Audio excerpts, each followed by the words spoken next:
everyone, it's Sharonda from Payroll Waits, and today I'm going to be reviewing Power Book 2 Ghost Season 2, Episode 4, Getting These Ends, okay? And before I can even get into this week's episode, I have to talk about the bombshell. So if you guys haven't watched yet, just pause, okay? Go watch the episodes. You can understand where this, like, giant laugh that I had when it was revealed that Mecca and Monet are the parents, not to Kane like everybody thought, but to Zeke.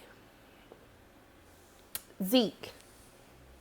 You know when this happened, when he started talking, I was just like, oh, okay, they finna say that like he Kane daddy. Even though I'm like, I mean, he don't really like none of them, but it is what it is. But when we got to the part when he said that he was Zeke, I put the money up for our son. I said, wait a minute. This don't make no sense, y'all. Riddle me this, okay? Just bear with me. How can two beautiful and intelligent people, how could they come together to create this dumb child? And I know what you're thinking. Sharonda, you are going to hell, and I might be going to hell, okay? But you know, the Lord said tell the truth, and I know that, like, I can't be the only one thinking how these two smart people created this dumb child. I know I cannot be the only person, but we're going to pause that for now, okay? And I'm going to pray for forgiveness to the Lord. But I just had to tell the truth, shame the devil, okay? So let's get into how this episode got started off. Carrie done behind. We talk about dumb people. Let's talk about Carrie done behind. So essentially, Carrie is out trying to meet up with Zeke after basically Zeke told the police that he wasn't with Carrie, and basically couldn't corroborate her alibi. So she's still like the number one prime suspect for Jabari's murder. And so essentially she should have known something was up when he wasn't there, and then he started texting and then stopped texting. She should have known something was up, because I was like, baby girl, this first of all is not even a smart idea, because obviously the cops are watching both of y'all. But we see that when she gets a text saying I'm almost there, then Monet rolls up on her with a baseball bat, basically. Was it a baseball bat? I could have lied, because she might have just used the gun to break the window, because then she pulled the gun on Carrie.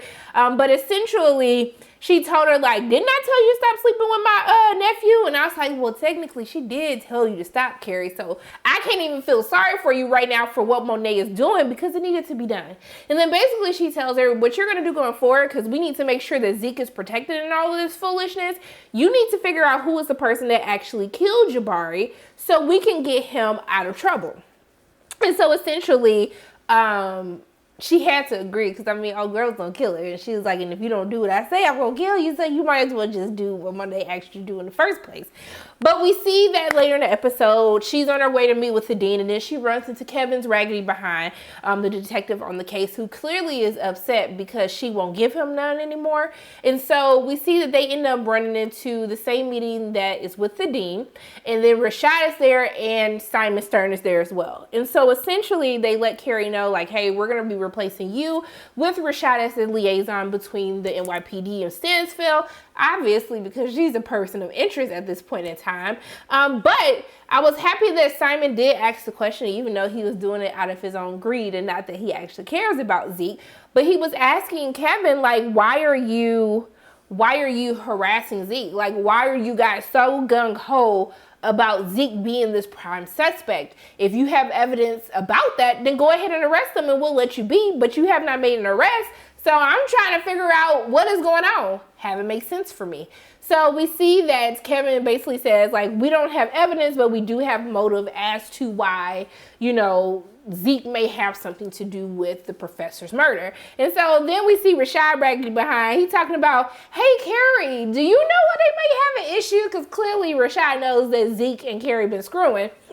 And so basically she says that this might have something to do with something that Jabari wrote in his journal that ties to the GTG gang member who was killed at Stansfield. And so basically she's trying to say that there's this narcotics ring that is happening at Stansfield that Jabari must have found out about, and the GTG was involved in it. So how all of this is possibly connected. So she ain't gonna talk about how she was knocking boots with Zeke. And so we see that after the meeting, we see that But before the meeting ends, Simon decided they was gonna have a dick swinging contest, and he was like, "Hey, baby, just to let you know, because like for some reason you seem to think that you have an option in this as to whether or not you're gonna leave Zeke alone. But let me just remind you, boo boo, when I speak to the police commissioner at the end of this week, because we're good friends, okay? I own you, hoe." He didn't call him a hoe, but basically he was calling him a hoe. But you know, he basically just let him know, back up, okay, or we're gonna have you replaced. And so we see that. At the end of the meeting, Rashad has a conversation with Carrie, like, hey, like, you're the connective tissue that holds all these people together. Essentially, you used to be knocking boots with Jabari, you knocking boots with Zeke, and now you, because of you and your unresolved finished business with Captain America, when he called Captain America, I had to start laughing because that was actually pretty funny. And essentially, like, Carrie, you ain't all of this. I'm all about you getting your rocks out boo thing, okay? I want that for you. You deserve. But you in all this mess because like this one wanted to be with you, but you was smashing this person shouldn't have been smashing, and then this old thing want his good thing back. Like, girl, okay, stop being messy. Cause see, messiness made you a prime suspect in a murder case. So I think you should learn your lesson. You shouldn't even need your sponsor after this. After you get out of this, you need to be like, I'm gonna become a nun. Or I'm just gonna look for a husband, and I'm just gonna be like, I'm just going to be with that person. And he can't have any connection to Stansfield, to any, like, I'm just gonna lay low. That should be you. Or just become a nun and just disappear if you're able to get out of this. Because it's not looking too good for Carrie, y'all. But we see in the meantime, there's a lot happening between Saxe and Davis, as now they're kind of being thrusted into Monet's side of the world. And so we see that at the beginning of the episode, we see that Tariq goes to talk to Davis and Saxe and basically says like, hey, I need you to get Zeke off. And he basically tells them about the alleged cover-up by the NYPD, trying to make it more lucrative for Davis to actually want to take this case. But we see that essentially Davis ends up and he goes to meet with Monet, and he basically tells her like, it's going to be $1 million for my services. And she was like, you must be tripping. But he was like, no, baby, you must be tripping if you think I'm not going to get this $1 million.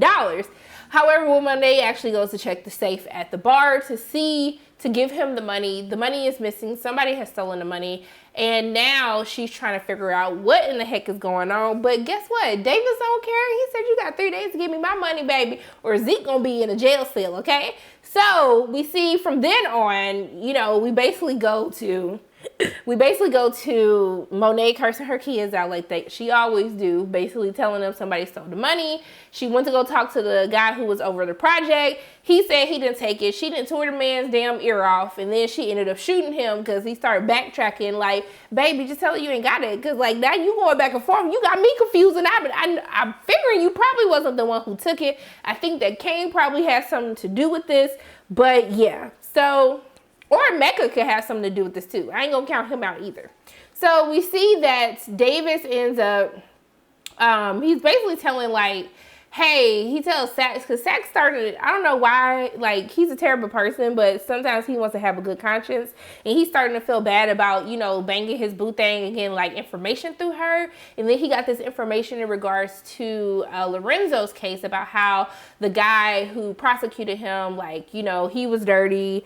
And essentially that could be his loophole into getting Lorenzo out, which is probably going to happen because that will be the one thing to stop Monet in her tracks, especially now that she's, you know, trying to get that old thing back with Mecca. So I'm pretty sure he's probably going to get out of jail because it just creates more tension and just makes things more difficult for all of our characters in this season. So we see that later in the episode, you know, he decides after he was putting that good down on her that she left her briefcase. He went to go take look at the Jabari Reynolds files to see what the prosecution had going for them right now. Like, what is the basis of their case? And obviously he's going to use that in order to help try to get Zeke off. So we see that, who do I want to talk about next? Because it's so much is happening. Actually, we'll talk about a little bit about Diana, because I was really confused because Diana and Effie, they look gorgeous. They were beautiful. But I'm like, why are y'all scamming now? Like, what is happening? So basically, they working together. They scamming. I don't know if Diana's doing it to try to get money for her father's case, because we see that she ends up going to talk to Davis in order to get him to get her dad out of jail. But I was like, Effie, why you hating on Tariq? But she wasn't lying though. But you gotta let Diana make those choices for herself. But clearly she was already on to Tariq is probably not the best person to be giving my punani to. So you ain't gotta worry about that, boo. But I will say that Tariq is in a lot of trouble for multiple reasons. First of all, we see that there's this class discussion as they're talking about, like, you know, the difference between right or wrong, or if doing a bad thing, you know, can be good if you're doing it for the right intentions or you're doing it to protect somebody. But in this discussion, it is clear that Lauren is just a good person, which is not a bad thing, but that doesn't work for Tariq and what Tariq does and the crimes that he has committed in the effort of trying to protect those that he loves. And so at the beginning of the episode, when they're having this discussion and I see like where Lauren is going with her theory behind all of these things, I was like, Tariq is going to have to kill Lauren before this season is over. Like, Lauren is literally going to have to be killed. And so we see that later in the episode, we see that essentially because her friends had left like the weed and stuff when they were basically trying to tell her that she needs to get over Tariq, we see that they end up doing this raid based on the information that Carrie gave them in the meeting, and essentially they found all these drugs on Lauren, and we saw that Rashad's brother Kamal, who is now at the DA's office, we see that he is questioning her and is basically going to put this on her record. And so Carrie, who's trying to find a way to like get closer in on this investigation with Jabari so she could save her own life and help save Zeke, she basically uses her skills as she was in the forest before, which has gotten her into this mess with Kevin.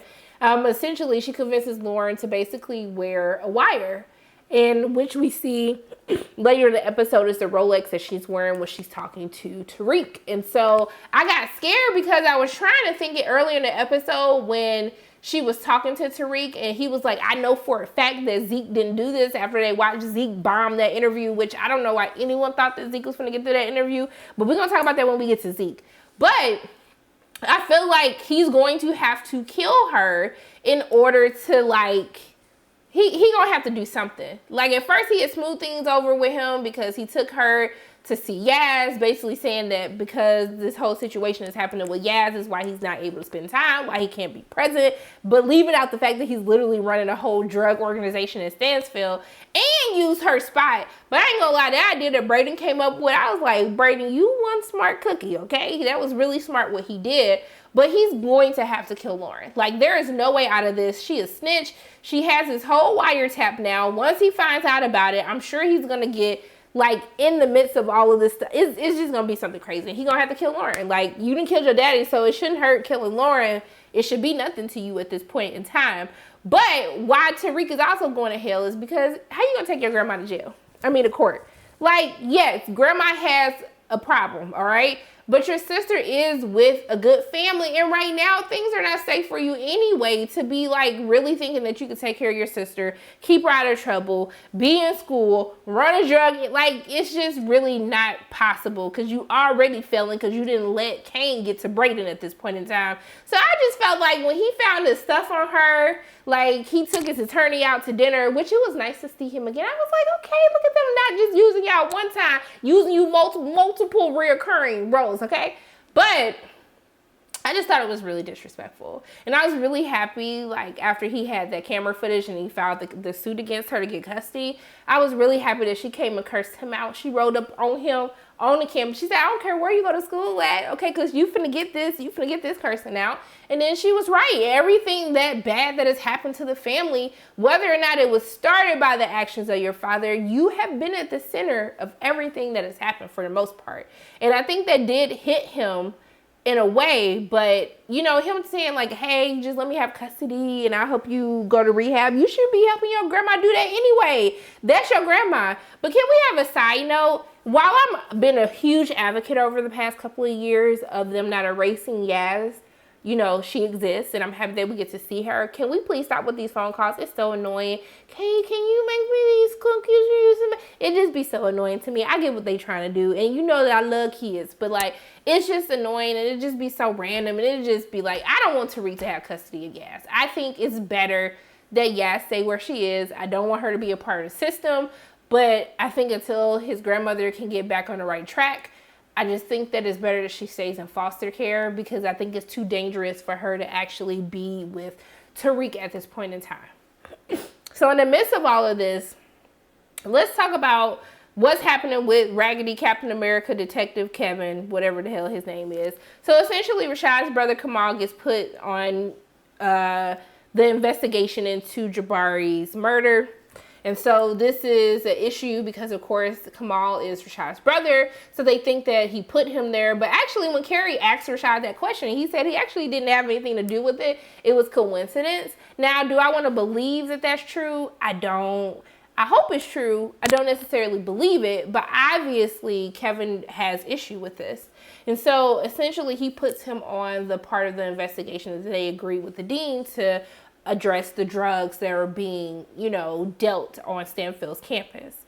And so we see that later in the episode, we see that, Kevin and Kamal have been going back and forth because Kevin wants it to be Zeke so bad. And really it's his own bias of the issue that he has personally with Carrie that can only allow him to see down this road that Zeke has something to do with this and Carrie has something to do with this. But we see that he also brings up that he read something in Jabari's journal and Kamal goes to tell Kevin about this, but they are interrupted because they actually find the body of Detective Ramirez. And so this will have us go to Kane because Kane is basically having this conversation with Mecca, fine ass, and tells him he asks him about the help with getting Zeke off, getting him the $1 million. And basically he tells him like, hey, we can kill two birds in one stone. I need you to go rob a man, Mahoney, who is basically trying to creep in on my territory. You can steal his money and give me $50K and you can take everything else in order for you to make it right with getting the money for Zeke's lawyer. And so essentially he also, going from last week's episode where he tells him like, if you're trying to get to Tariq, then you need to get to his right-hand man, which is Brayden. And so we see that Brayden ends up having him go with him to steal this money. Car gets shot up. And then later in the episode, we see that he has Brayden go with him to rob a jewelry store, which I'm just like, Brayden held his own. He might have got his ass beat a couple of episodes ago, but he did hold his own in the jewelry store. And even though Kane did give him a jam gun, he knocked the dude out before he was able to pull the gun on them. But we see that later in the episode, he basically calls Kane calls Mecca. And because Kane and Monet had this conversation in which he had to tell her the truth because she figured out that Kane has something to do with all of this. He tells her what happened, and essentially she tells him that he has to go find Ramirez's body because the CSI people will be able to know that his body was already dead before Zeke, because Kevin thinks that Zeke hired Ramirez. It's stupid because everybody's stupid, and why y'all didn't tell Zeke stupid behind not to give him the card, but essentially this will help clear Zeke's name. And so when Kane asks his mom about like, okay, but what about me? Because this will come back on me because I'm the one who shot him and dumped the body. She was like, baby, you made your choice. Like, that's on you. I ain't got nothing to do with this because I'm tired of cleaning up your messes. And so when he calls Mecca to tell him like, hey, I got to do something for my cousin and I'm going to have to leave town afterwards, he was like, but what if you don't? You can pin this on somebody else. And so we see that he took Brayden with him to get Ramirez's body. But what I was unsure of is when Brayden was puking his guts out and when Kane I'm assuming that Kane put the badge in Tariq's desk. I just couldn't remember who's on what side because obviously Tariq ain't never there. But it seemed like he put it on Tariq's side of the desk, and clearly he's going to try to pin this murder of Ramirez and Jabari on Tariq, which will make more sense because basically Tariq's is only in Stansfield if he can make sure that Zeke plays. So this is actually a good move by Kane, but let's not forget that Diana is actually on to what Kane has been doing. She just hasn't been able to prove that something isn't quite right with them. So I'm interested to see when is Diana going to put all of the pieces of the puzzle together to realize that Kane has basically been playing everybody from the start, and what will happen once, we'll get into that about who Mecca, child. I still can't even believe that I have to say, okay, I'm sorry. Let me just keep going. So outside of that, there is this whole thing with Drew. So basically, we see that Jamel was reporting that Jamel Hill is a guest star in this week's episode. She's reporting about what's been happening. Zeke can't play, but Stansfield is still winning even without Zeke.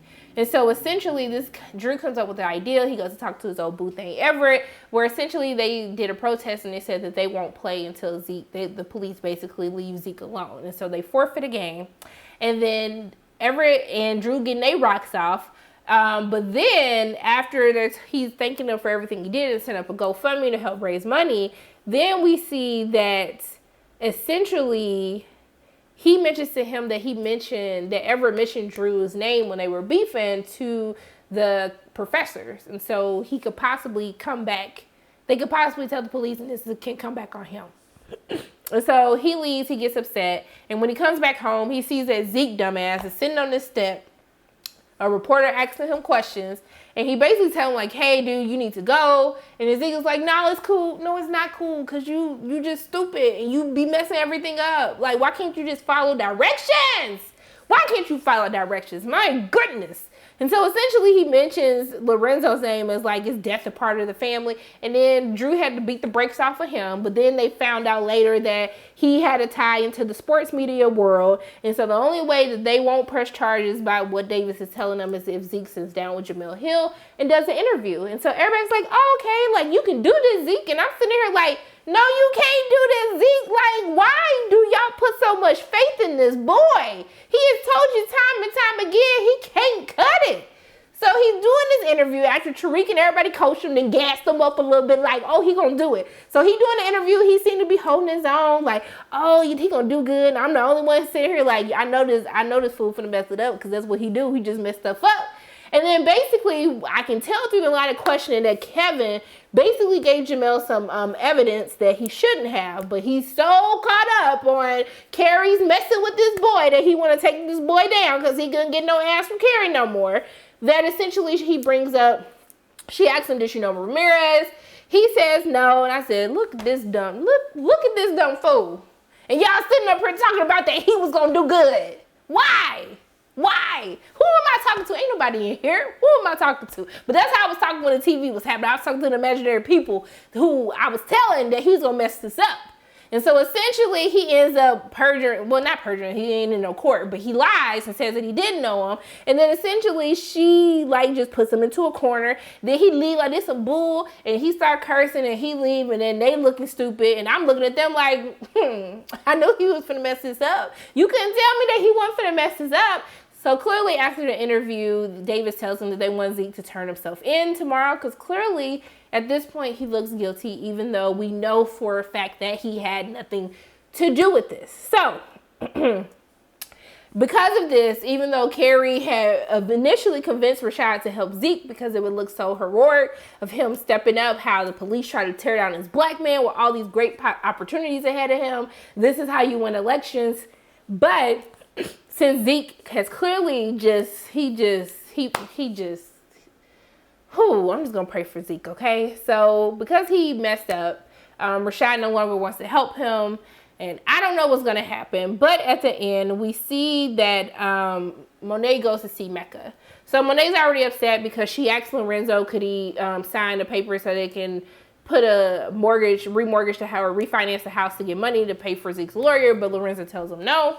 And essentially she goes to see David. She goes to see Mecca after Davis tells him like, dang, you work fast, you got this all paid, and she knows that it's him. And so essentially she was just like, you know, like why, like what are you doing all this for? Like why did you pay this money? And then he talks about I had to do what I had to do for my son. And I said, now how in the hell y'all finances create this dumb you know what? Okay? How? Have it make sense. Either y'all needed to cast a better Zeke or somebody got to have this make sense as to how they are this fool's parents. Because I just don't understand and I just don't get it. And then he ended up kissing her like, I'm going to take care of you, girl. I said, baby, if you don't want him to take care of you, baby, Mecca, I can be taken care of, okay? I got some student loans that need to be paid. I got some bills that need to be paid. You want to take care of me? I can have your baby. I'll be with you. I ain't going to say nothing. He got to convince you. Convince you to do what? Your husband in jail. He won't even help you get your nephew out of trouble. What is this? Like, why was you struggling with this choice, Monet? Maybe if you was getting digged down a little bit much more on a regular, somebody taking care of you and having your back, you might be a little bit nicer to your kids. But essentially, clearly next week, we're going to see that this is going to come back on Tariq of Kane trying to set him up. So I don't know what the hell's going to happen, but I know that y'all could have came up with something better. I would have rather Kane been, it would have made more sense for Kane to be the child and not Zeke. This makes no sense. But if this is what I need to continue to see Daniel play Mecca every week, I'm okay with it. I'll accept it. I'll be okay. Okay, as long as I get to see Mecca and I'm fine. It's Sunday. Let me stop. My mind is in the wrong place. It is the Lord's Day, and I'm trying to be saved. So let me just stop talking about how fine Mecca is. And yeah, I actually like this episode. This is actually a good episode. Minus the reveal of who's the father. But other than that, it was a really good episode. I love how all these things are at play, especially with Tariq having Brayden sign over and get as the president. I'm really excited to see like the little fracture in their relationship of Brayden and Tariq. I think that would be one of the most interesting things to play out. But yeah, just give me more Mecca and I'll be fine. You know, I feel okay. Okay, sorry. Those are my thoughts on Power Book 2 Go Season 2, Episode 4, Getting These Ends. As always, my name is Sharana from Pure Weights, and if you like what you saw today, make sure you hit the like button, hit subscribe, share this video with your friends, and make sure you hit that notification bell. And I love you guys 3000. And until I see you again, bye.